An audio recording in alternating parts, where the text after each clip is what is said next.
Now, it's my pleasure to welcome to the Today's Leader podcast. I have Bretton Putter. Bret, how are you? Tony, I'm really good, thanks. Thanks for having me on the show. And I'm glad that we've still got good spirits. We've had some hiccups making this happen today. The internet hasn't necessarily played well for us, but we're here and we're ready to go. So, Bret, give us the condensed version. Give us the Bretton Putter story. Well, I'm originally South African, so I appreciate the rugby and the battles that go on. Yeah. And I miss rugby at the moment. Moved over to the UK in 99, so 21, 22 years ago now. I ran an executive search firm working with high growth companies, helping them find C-level and VP level leaders everywhere between Moscow and San Francisco for 16 years. And then 4 years ago, I set up CultureGene, which is a company culture development platform, which is really a combination of culture consultancy and human expertise. Excellent. And you've written a couple of books about company culture. It's obviously quite important with you. Your latest one, let me just double check this, Own Your Culture, How to Define, Embed and Manage Your Company Culture. So what compelled you to dive into this space?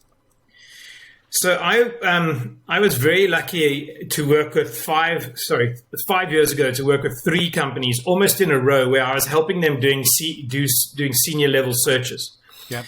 And these 3 leaders all had a very clear understanding of their culture. And I was asked to find candidates with the right skills, experience, and match with the values of the company. And this was new because I wasn't ever asked about culture or to find any sort of relation to company culture. And the fact that they happened almost consecutively meant that it really made a big impact on me because the searches ran completely differently. The interactions were different. The results were different. The candidate interviews were different. And then the actual impact that the candidates had on the companies was significant and different. And this is where the penny dropped for me. I realized there's something here that I have to explore in a little bit more detail. Okay, so how do you define this thing called culture? Because there's a lot of people talking about it now and a lot of people understanding the importance, but how do you define it? So company culture for me is quite broad necessarily because your culture touches every part of your business. So the preferred definition I like is the way we do things around here. Okay. And it's essentially company cultures learned over time. So when you found the business and you learn what works and what doesn't, and you then adapt and you then take on those learnings and your behaviors, your habits, your rituals, your communication styles, and various other points get bundled into what ultimately becomes your culture, which initially in the early days for most companies forms by default rather than is deliberately developed. Yeah, you can feel a culture, can't you? Yeah. Very much so. You can feel a strong culture and you can feel a weak culture as well. Yeah. So, and I guess when we're talking about historically, a lot of people would sort of pin their culture on the wall, as in they've got their vision or their mission statement, and potentially the actual culture is one that was sometimes in complete contrast to what was written up on the wall. How is the pandemic that we've all been going through and just continue to go through, how is that affecting company culture? Yeah, so the pandemic is having a really big impact on company culture. In my most recent book, Own Your Culture, I quote Warren Buffett, who said that you only find out who's swimming naked when the tide goes out.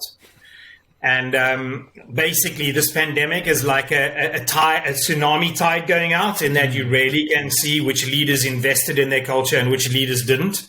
Yeah. And the leaders who didn't invest in their culture pre-COVID and relied on their offices to do it for them are the ones who are finding this transition that much harder. Yeah. Because there isn't that foundational DNA that they have that the other leaders have got. They're also, I think one of the challenges is most leaders are hoping that when we go back to the new normal, which is going to be some sort of hybrid work, that I can run my business the way I did pre-COVID. Yeah. And that is wrong, fundamentally wrong. And I think that's a really big mistake that leaders are making now. So what you're seeing is that people are believing that this shift to whether it be work from home or remote leadership is a temporary thing, and that they're longing for the days that they can just go back to the old ways. Yeah, there are a big group of leaders who are longing for that. Yep. But there are also leaders who realize that the remote work or work from home, that horse is bolted. And it's definitely not coming back into the stable in a hurry. Yeah. But they think that, okay, well, that's fine. We'll have some people working from home and some people working from the office and some people working on Mondays and Wednesdays and other people working fully remote. And it's this multidimensional new environment that's going to take place.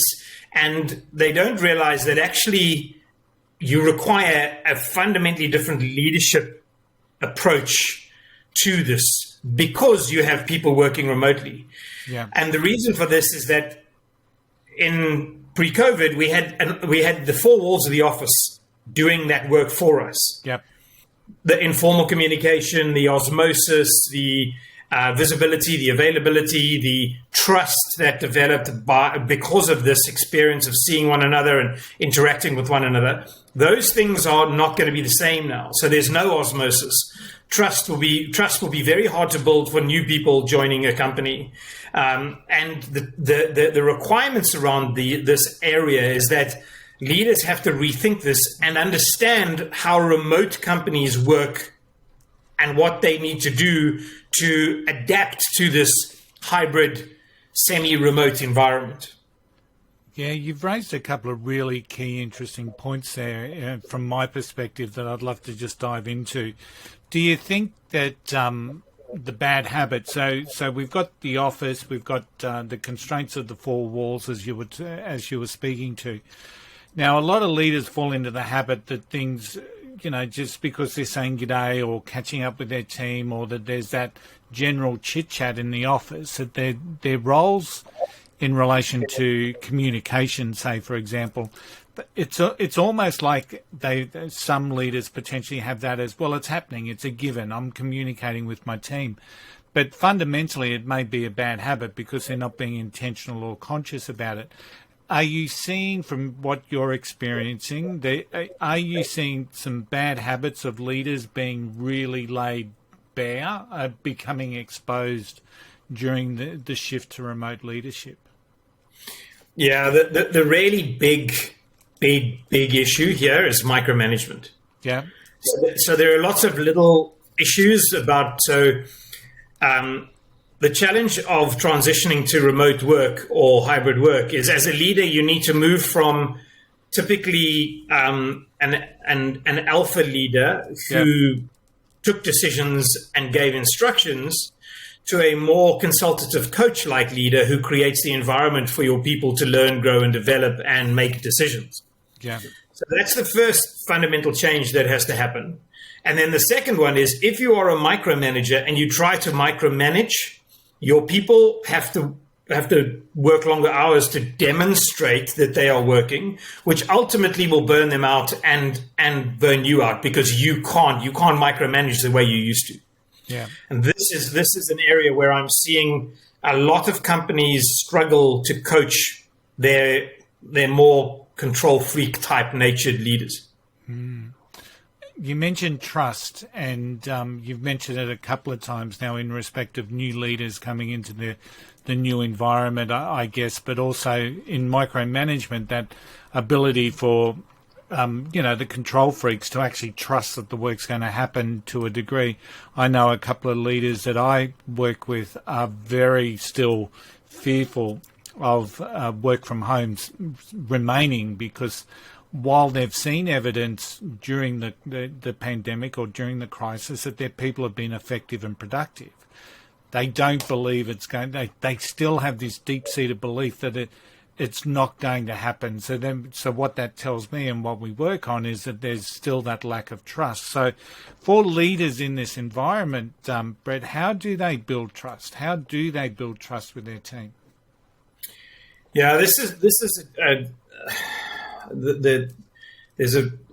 a big challenging area for leaders where trust isn't a natural state. But actually, I refer to Project Aristotle, which is Google's. Google did a 2-year research project where they took their high-performing teams and they sliced and diced all the data they had on these teams to try and work out what the difference was between the really high-performing teams and the average teams. Yeah. And they looked at everything, and it turned out that the one common factor amongst all high-performing teams was psychological safety. So if you can create an environment of psychological safety, that's the first step towards developing trust. Yeah. And the second step towards developing trust is transparency. So remote work companies, every single one I've interviewed and every single one I've researched and studied, demonstrate either full transparency or as much transparency as is possible. So on the one end of the scale, you've got Buffer, who are openly transparent. You can actually go and work out. There's a calculation on the website where you can go and see exactly what salaries every single body earns. Wow. And that's just a calculation. These are the variables, and this is how you work it out. They open the kimono on everything. Yeah. There are other companies like GitLab where how they work is fully documented. The GitLab company manual is over 8,000 pages if you were to print it out. Wow. And the beauty of the document is it's actually a live working document. There is not a single dud page on the entire document. Wow. It's incredible. Yeah. And so what these companies do is they are as transparent as possible. And then they build an environment, a psychological safe environment where you can be who you are. You can be yourself. You bring your whole self to work, which means that if you make a mistake or you say something, frankly, silly or stupid, nobody's going to bite your head off. If you make a mistake, people will unpick it and will understand it together where you made the mistake, and then we'll help you not make that mistake again. And that then allows people to trust the environment. Yeah. So those, for me, are the first two steps. The psychologically safe environment is easier because you can stamp out the behavior that stops you from building a psychological safe environment. Yeah. And that's relatively easy. But the transparency, there is a gray area of how transparent should I be, where I be. But the more transparent you can be, the better. The more people can trust you because you're not hiding anything from them. So if you don't hide anything from me, I can trust you. Wow. Just while you were talking, I was thinking about Ricardo Semler, and he wrote a book called Maverick so long ago. That was the first book that I got into, and I went, wow. I've got it in my bookcase. Absolutely, and it's almost like so many people couldn't believe that was like a business book, and that was the way an organisation would run, where salaries were open and everyone knew that, and the people could pick and choose where they could work, and leave the company and be welcomed back, and so that was and it's here again, I guess, isn't it? So interesting how transparency. So trust is incredibly important. So Brett, tell me, how do you use this when you're working with your clients? So what I do with my clients is take them through a process where we define, embed, and manage their culture. Yeah. So most of my clients have done some work on their values and mission, and it's aspirational more than anything else. And sometimes it's quite diluted. Yeah. And what we do is we understand what the actual culture is versus the aspirational culture. We look at the impediments towards achieving this aspirational culture. Yeah. We then build in a capability around the organization to embed the culture in the leadership team, the functions and processes of the business. And then we teach the leadership team to manage this almost like a function in the business. And so typically I use software that I've built to run the company and teams through this process. And it lasts anything from 3 months to 12 months. Gotcha. So you talk about what we're seeing now, the lack of cultural development. You're seeing that and I love the way you phrase this. Why the lack of cultural development is its own pandemic. And so organisations that didn't invest in their culture previous to the pandemic, or just allowed it to naturally evolve, which is usually not a great thing. You're seeing that as potentially the next stage of, the ruination of some businesses. Am I reading that correctly with that particular phrase that you've developed? Yeah, I think yes. In part you are. If you think about what this pandemic is doing to us, it's creating an incredibly stressful, anxiety-filled environment. Yeah. And as human beings, we don't like anxiety. We don't like stress. We actually do whatever we can to get out of it as quickly as possible. Yeah. But the reason why I say the lack of cultural development is its own pandemic is because if you haven't defined your culture and you haven't defined your values and your mission and your vision, you're essentially hiring people. You're using your gut instinct to work out if they should work with you or not. Yeah. And that's not scalable. It's judgmental. There are biases, et cetera, et cetera. And so often you find people working in companies that they just shouldn't be in. They're stressed, they're anxious, they are negative, they are depressed, they are burnt out, which is exactly what's happening in this pandemic. But they're in a pandemic type situation because they're in the wrong environment. They were either lied to, yeah, or they interpreted what the leader said in one way, and the leader didn't really care anyway because that was really, it doesn't matter. I just needed to hire somebody and I just need to get blood out of a stone. And so, there is this, I talk about explicit and implicit contracts. The explicit contract is the one we sign with your company, where you pay me and what my bonus is and what my working hours are. The implicit contract is how we're going to work together, how we're going to communicate, what our culture is.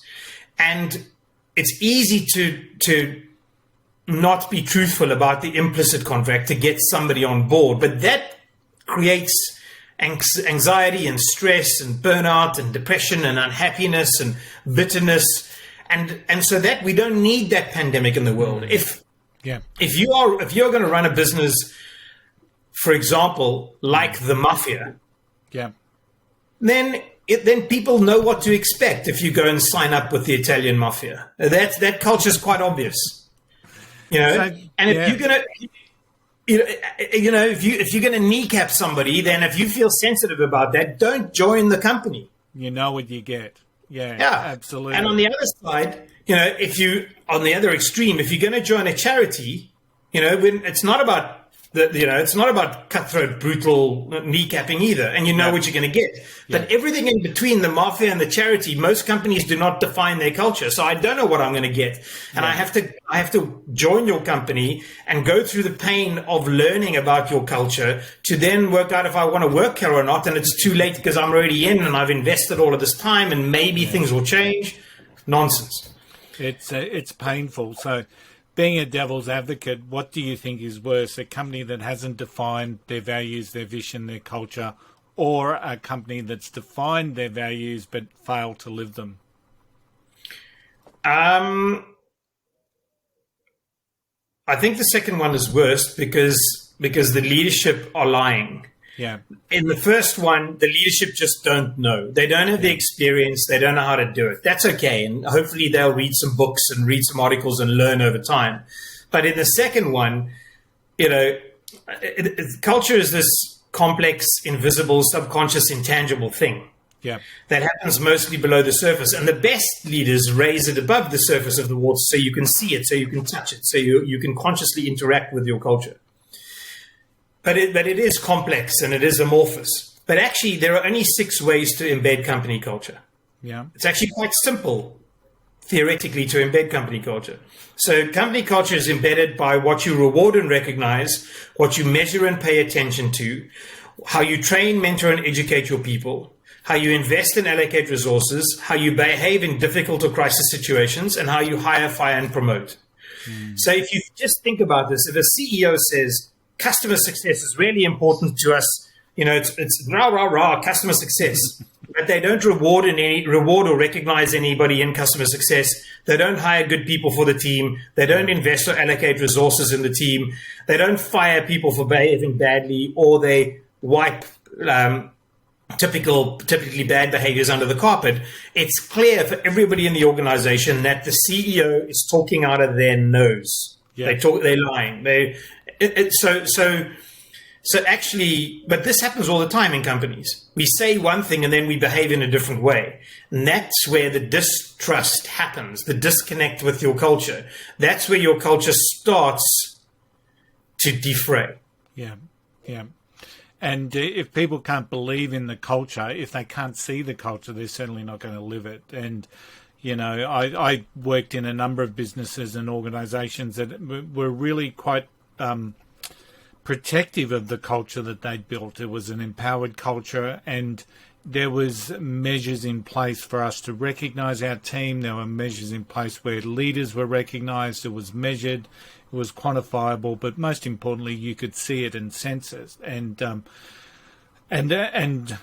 anyone that worked in some of the companies that I did were very, very proud of the culture that they saw, and very proud of the development of the people. So I'm certainly coming from a place where I can understand how culture will define and produce better results than companies that don't have that culture. So you create a great culture, you'll create great results, usually. So when we're talking about leadership, Brett, what do you see nowadays that a leader, what are some of the traits and characteristics leaders need to have to be effective in today? So communication.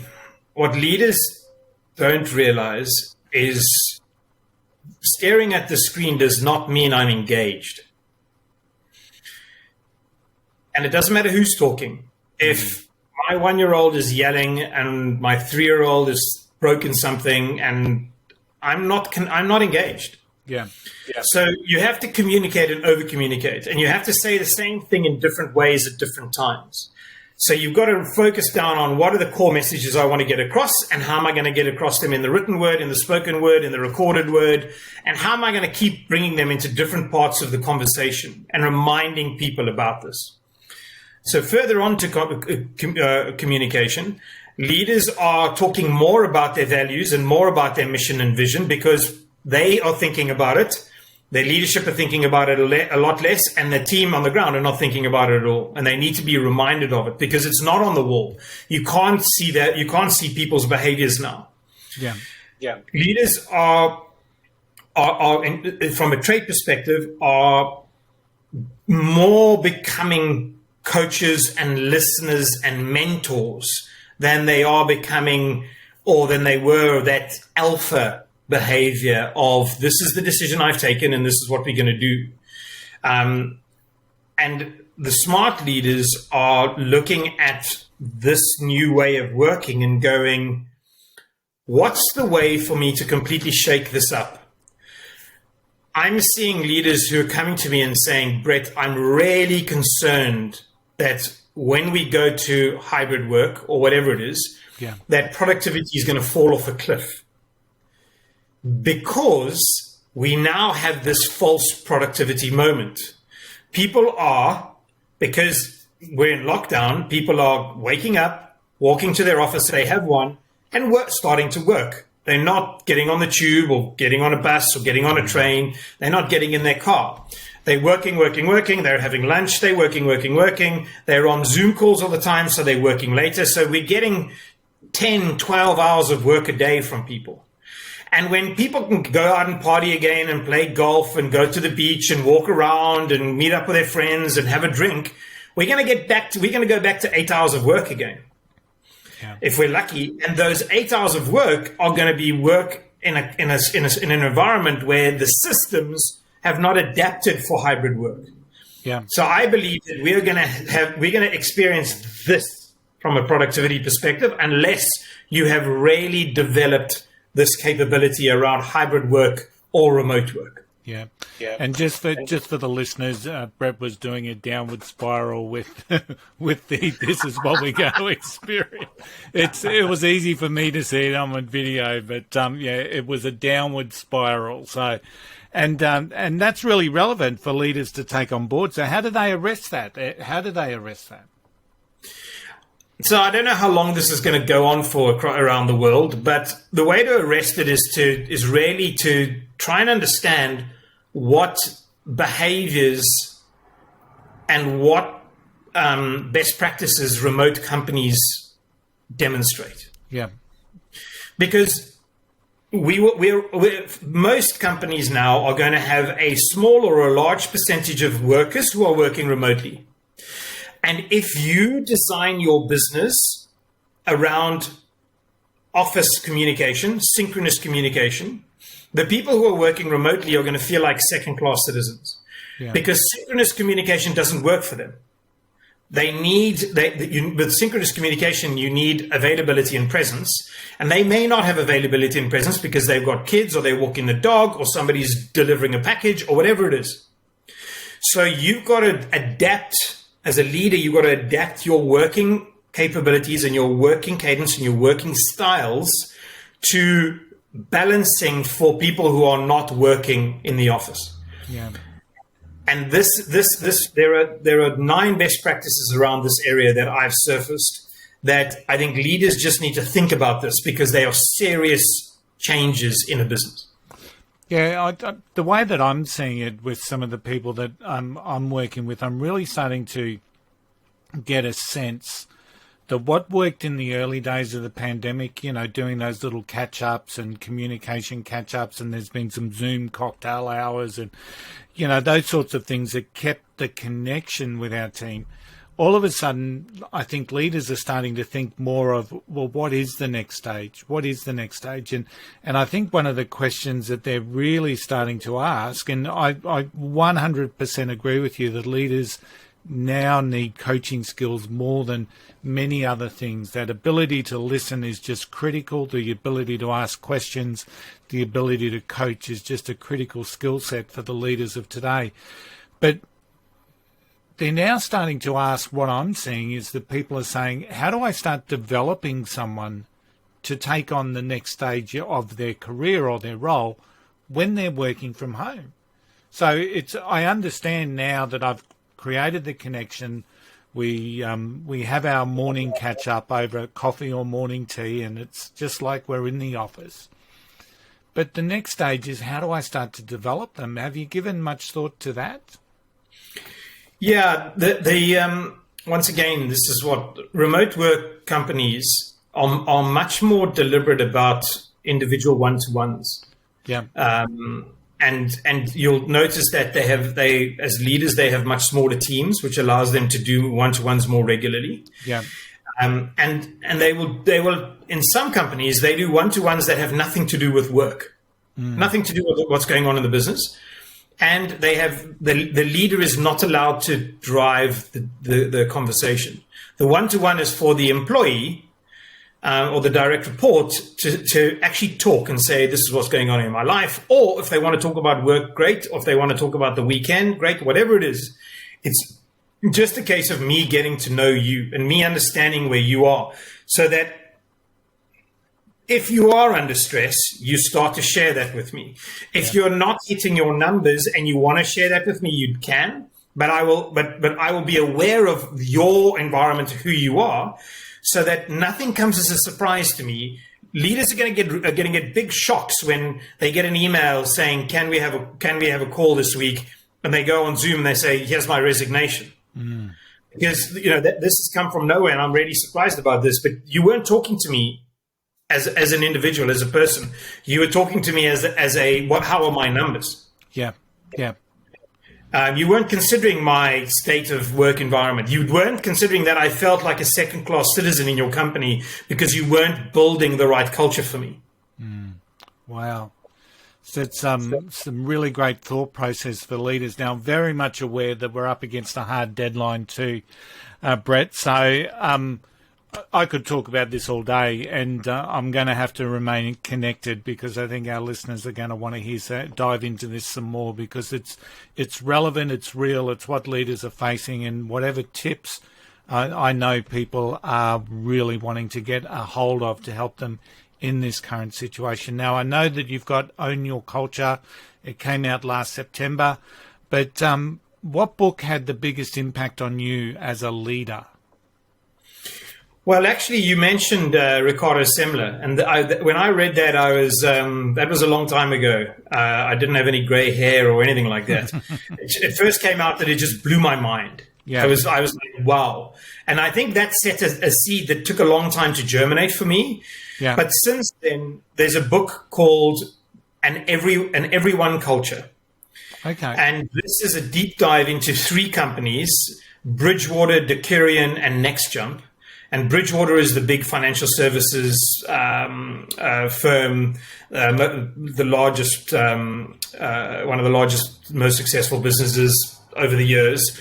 But these companies were written about because they've created deliberately developmental organizations, DDOs. And a deliberately developmental organization is an environment where, in these 3 companies, they focus on your weaknesses. And they help you overcome your weaknesses as a function of working at the company. Yeah. Wow. So it's very transparent. It's quite brutal at Bridgewater, not so brutal at the other 2. But when you first read this book, you go, no way. No way will you record all of my meetings. No way will you transcribe them. No way will you score me for my believability on the subject after every meeting. No way. It's just, some of it's great. It sounds crazy, but actually, if you go into a deep understanding of that culture, it's what makes them successful. It's the reason for their success. So, An Everyone Culture by Bob Keegan and Lisa Leahy. Tremendous book. And I'll put that link when we post up the podcast. So that sounds fascinating. I haven't read that book personally, so I'm going to go check it out. So out of everything, Brett, that you've accomplished over the last couple of years, what are you most proud of? It's got nothing to do with work, although it does a little bit. I'm most proud of trying to be a good father and a supportive and good husband. I think the pandemic has really made me realize I need to be more engaged and I need to be a better listener. Yeah. And although I'm not there at all by any stretch of the imagination, I'm getting better at it. So that's the thing that I've got a 1-year-old and a 3-year-old, and they don't care about anything except for having fun, and that's really what I'm most proud about. Excellent. And what's the vision for you moving forward? There's a couple of interesting things on the horizon.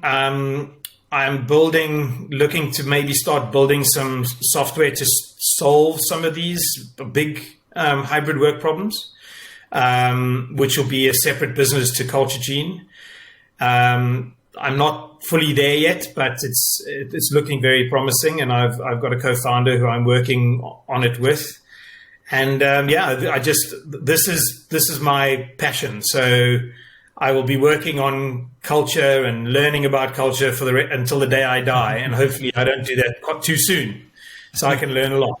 Absolutely. I'm certainly going to get you back on the podcast because, as I said, we're right up against that hard deadline. How can people connect with you? So I'm on LinkedIn, Bretton Putter. I'm CultureGene is my website, which is culturegene.ai. I'm on Twitter as well. If people want to reach out directly, Tony, your audience are more than welcome. I love to talk about company culture and learn about it. So I'm at Bret@culturegene.ai, and just happy to chat. Excellent. Bret, it's been a pleasure speaking with you today. Thank you for investing in today's leader, and keep up the great work. My pleasure, Tony. Thanks for your time. All right. So how did you feel? Good?